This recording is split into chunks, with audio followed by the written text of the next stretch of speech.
Welcome back to my channel guys the learning circuit. इस video ये जो हमारा एक कॉन्ट्रीब्यूशन वीडियो होने वाला है लेक्चर 6 का। ठीक है, तो इसमें हम लेक्चर 6 का पार्ट 2 डिस्कस करेंगे। अभी तक हमने एक पार्टिकल देखा था। उस पार्टिकल में बेसिकली हमने क्या देखा था कि पार्टिकल का जनरली कोई इंटरनल स्ट्रक्चर नहीं होता, लेकिन जब हम सिस्टम ऑफ पार्टिकल को कंसिडर करते हैं तब उसके अंदर कुछ भी इंटरनल इंट्रैक्शंस हो सकते हैं, जैसे कॉन्टैक्ट फोर्सेज हो गया, इलेक्ट्रोमैग्नेटिक फोर्स, ग्रेविटेशनल फोर्स, कुछ भी। ठीक है, हमने एक सिस्टम देखा था, एक सिस्टम ऑफ पार्टिकल्स है आई जे और बहुत सारे पार्टिकल्स हैं। हमने आई जे को नाम दिया, आई का पोजीशन वेक्टर आर आई था, जे का पोजीशन वेक्टर आर जे था, इनका centre of mass is R vector. ठीक है, अब इस सिस्टम ऑफ पे कुछ एक्सटर्नल फोर्स लग रहा है, तो हमने जब इसकी इक्वेशन ऑफ मोशन निकाली थी तो वो ये आई थी कि P I vector equals to F I E plus summation of F J I. So F I E क्या था कि जो external force I H vector पे लग रहा है वो एफ आई ई है।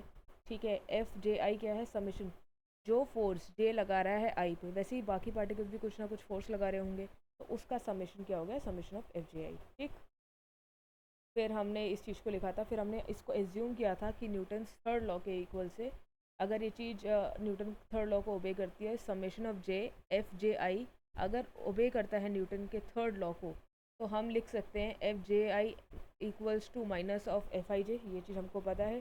ठीक है, अब हम ये जानते हैं कि vector of F I I zero होगा। क्या खुद पे आप कोई फोर्स लगा सकते हो? नहीं ना। तो सेम तरीके से F I I will be zero, क्योंकि कोई भी पार्टिकल अपने ऊपर कोई भी फोर्स नहीं लगा सकता है। अब जब हम इसको पूरी एक तरह से समेशन करेंगे तो ये क्या होगा, sigma over I P I is equals to sigma over I F I E equals to sigma of I sigma over J F J I. ठीक है, अब इस वाले केस को देखो, इधर जो हमने दो दो सिग्मा लगाया, जब दो दो सिग्मा है तो हम इसको शॉर्ट में लिख सकते हैं सिग्मा ऑफ आई जे, जहाँ पे I is not equal to J equals to F J I. तो जो अभी हमारी एक फाइनल इक्वेशन हमको लास्ट में मिली थी, वो इक्वेशन हो जाएगी, एक सेकेंड, हमारी ये देखो, इसको ना वापस यहीं से लास्ट इक्वेशन से समझते हुए चलते हैं। ठीक, सो अब हमारी इक्वेशन होती है, जब हमने क्या किया था, summing over I for whole system, तो summation of I P I equals to summation of I F I E plus summation of I summation of J F J I. क्या ये बात समझ आई है? ये पुराना ही है। अब ना इसका जो एक एक टर्म जो है उसको एक्सप्लोर करना बहुत ज़रूरी है, कि जो सीधी से राइट हैंड साइड वाले पे जो हमारी टर्म आती है, ये जो टर्म ये सीधा ज़ीरो हो जाएगी। कैसे हो जाएगी? ये हो जाएगी बाय न्यूटन के थर्ड लॉ, अभी हमने ऊपर डिस्कस किया था, थर्ड लॉ। क्या इतनी बात समझ आई? ठीक, अब देखो सिग्मा को, ये जो हम लिख रहे हैं ना, sigma I sigma J F J I, इसका शॉर्ट हैंड नोटेशन क्या होता है, सिग्मा आपने आई जे लिख दिया, नीचे लिख दिया आई जो है, जे और आई एक दूसरे के इक्वल नहीं है, एफ जे आई, ये क्या हो जाएगा, ज़ीरो, याद रखना। अब जो हमारी फर्स्ट टर्म जो है ये क्या है, sigma I F I E equal होगा एफ ई। अब ये कैसे होगा, अब देखो, ये जो फर्स्ट टर्म है ये ये है आई एच पार्टिकल पर लगने वाला एक्सटर्नल फोर्स।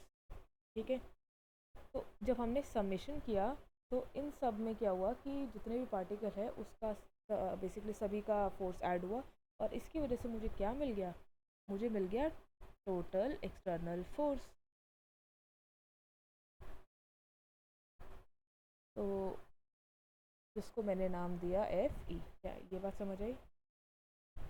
अब एक टर्म फिर से समझनी है, थोड़ा फिजिक्स वापस हम इस चीज़ में लगाएंगे। हमारे पास टर्म क्या है, sigma I P I dot, इसको हम कैसे लिख सकते हैं, sigma D P by D T की तरह हम लिख सकते हैं।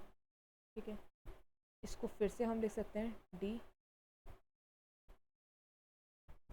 एम ए आई, देखो मास इंटू वेलोसिटी होता है, वेलोसिटी क्या है, D R by D T. ठीक है, हम आई एच पार्टिकल की बात कर रहे हैं तो आई आई वाले टर्म्स लेंगे। इसका मतलब क्या है, सिग्मा आई क्या है, d2, इधर क्या हो जाएगा dt², ये क्या हो जाएगा mi ri। क्या इतनी बात समझ आई? बिल्कुल हम स्टेप बाय स्टेप चल रहे हैं, ठीक है। तो देखो इससे हमारे पास क्या आया, d2/dt², ठीक है, और summation of i mi ri, ठीक। क्या इतनी बात समझ आई? आई एक बार मतलब चेक कर लो, कोई भी डाउट हो प्लीज़ गाइस, कोई भी डाउट हो मुझे बताते जाना, हम उसको लिखते जाएंगे। कमेंट में लिख दो, मैं उसको अगली वीडियो में एक्सप्लेन कर दूँगी। कोई भी डाउट आपको, इग्नू के एग्जाम्स पास में आ रहे हैं, कोई भी डाउट नहीं रहना चाहिए, ठीक है। तो हमको ये समझ में आया, ये कैसे आया।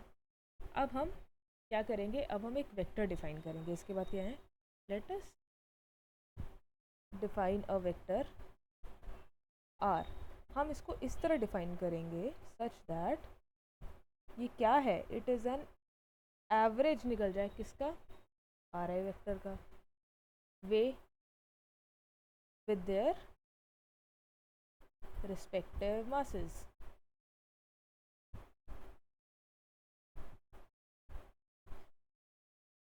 हमने एक माना कि हमारे पास एक वेक्टर है कैपिटल आर, उसकी डेफिनेशन क्या होगी कि उसका जो एवरेज ऑफ आर आई है वो वेट है सब, बेसिकली सभी के रिस्पेक्टिव का, ठीक।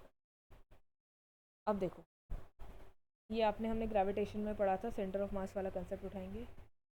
अच्छा इस लाइन को पहले हम समझ लेते हैं, ये एवरेज वेट विद रिस्पेक्टिव मास होता क्या है, ठीक है। समझो एवरेज हम सब ने सुना है, हम सब यहाँ पे बैठे हैं।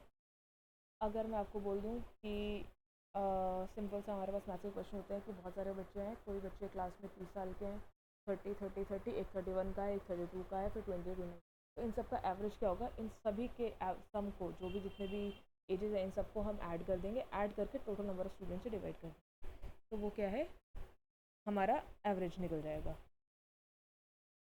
तो ये एवरेज वाला कंसेप्ट समझ आया। जब हम इसको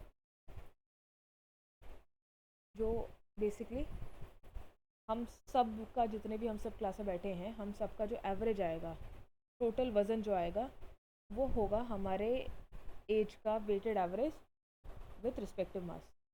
तो इसको हम मैथमेटिकली कैसे लिखेंगे, आर, ठीक है। अब इसको मैं कैसे लिख सकती हूँ, R1 plus R2 up to n। अब अगर मैं इसको R से डिवाइड कर दूँ, बेसिकली n से डिवाइड कर दूँ, तो मेरे पास क्या आएगा, से आ जाएगा मेरे पास एवरेज ऑफ R आ जाएगा। लेकिन मुझे एवरेज ऑफ R नहीं चाहिए, मुझे क्या चाहिए, इसका वेटेड एवरेज R चाहिए।